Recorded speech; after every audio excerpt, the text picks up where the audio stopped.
박 감독이 이끄는 베트남은 20일 오후 8시 한국 시간 아랍에미리트 UAE 두바이 알막툼 스타디움에서 열린 요르단과의 2019 UAE 아시안컵 16강전에서 연장전 포함 120분간 1-1로 비긴 뒤 승부차기에서 4-2로 이겼다. 베트남은 500으로 경기를 시작했다. 실점 없이 전반을 마친 뒤 후반에 승부수를 걸겠다던 박 감독의 공표대로였다.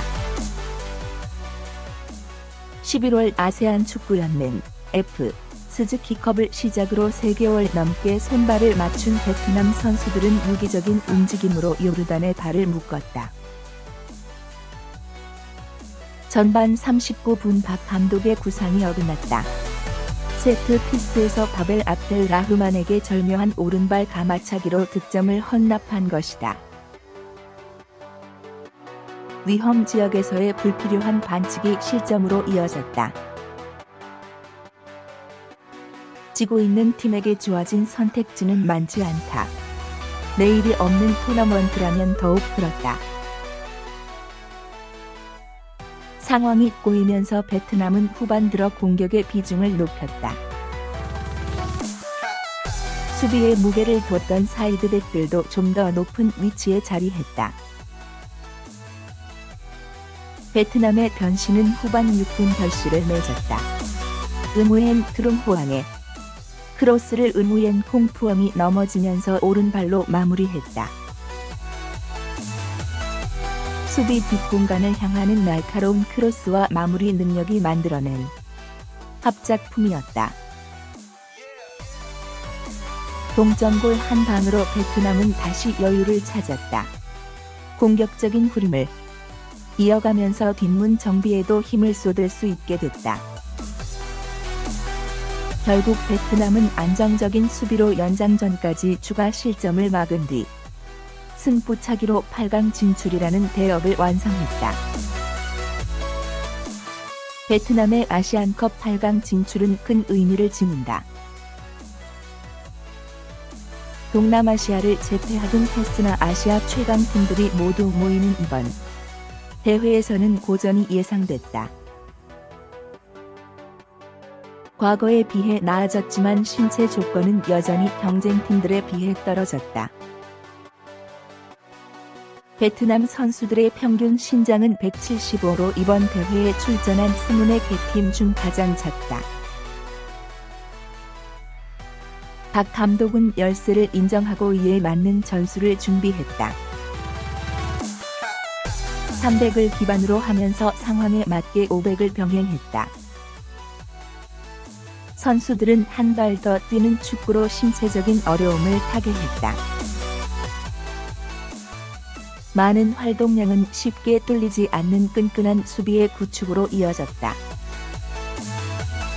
일각에서는 이를 두고 지나친 수비 축구라는 비판을 하기도 한다. 폭스 스포츠가 최근 기사를 통해 박 감독의 수비적인 축구가 스즈키컵에서는 성공을 거둘 수는 있었지만 아시안컵에서는 효율이 떨어진다고 지적한 것이 대표적이다. 요르단전 승리를 거둔 박 감독은 기사를 작성한 언론사의 이름을 거론하면서 불쾌한 감정을 드러냈다. 폭스 스포츠 기자가 수비 축구를 한다면 한계에 봉착한다고 혹평했다는 기사를 봤다. 우리는 우리가 가장 잘 할 수 있는 것을 한다. 나는 수비 축구라고 인정하기 싫다.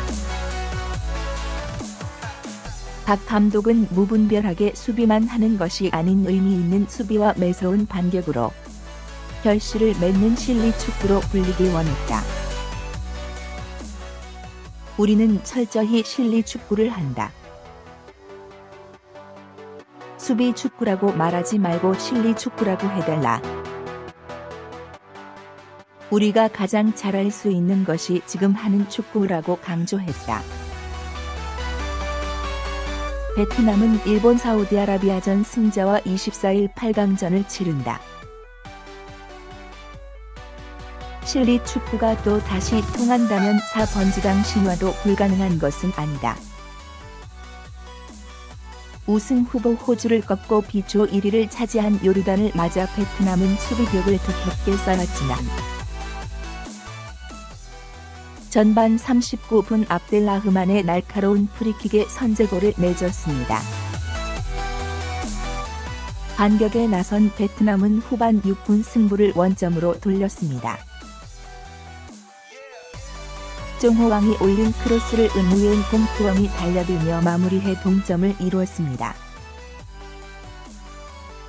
기세가 오른 베트남은 역전골을 향해 뛰었지만 연장전까지 균형을 깨지 못했고 결국 승부차기에 돌입했습니다. 베트남이 기선을 잡은 가운데 요르단 두 번째 키커 셰이프가 찬 공이 골대를 맞고 나온 데 이어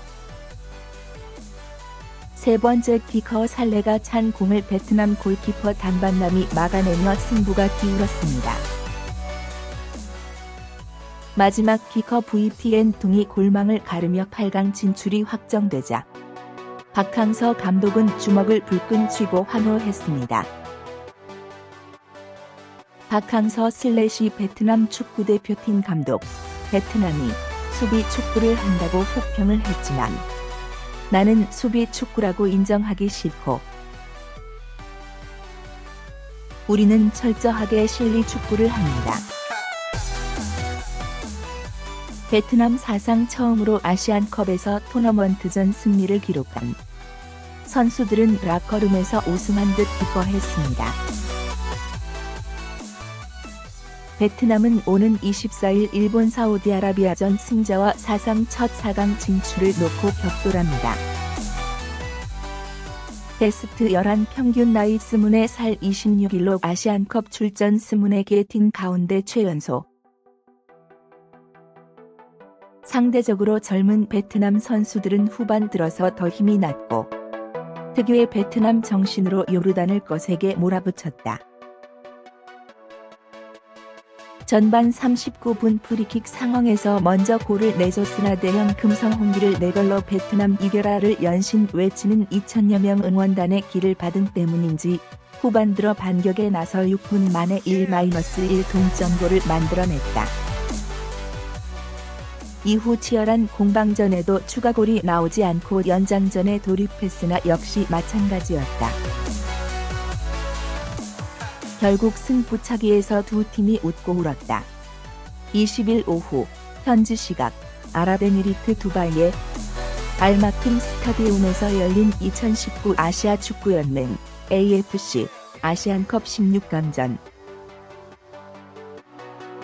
박항서 60 감독의 베트남 축구대표팀은 중동의 복병 요르단과 121분 동안 공방전을 벌였으나 1-1로 비겼으며 승부차기에서 4-2로 자릿한 승리를 거뒀다. 이로써 베트남은 8강에 올라 일본 사우디아라비아 16강전 승자와 4강 진출을 다투게 됐다. 베트남이 아시안컵 8강에 오른 건 2007년 대회 이후 12년 만이다.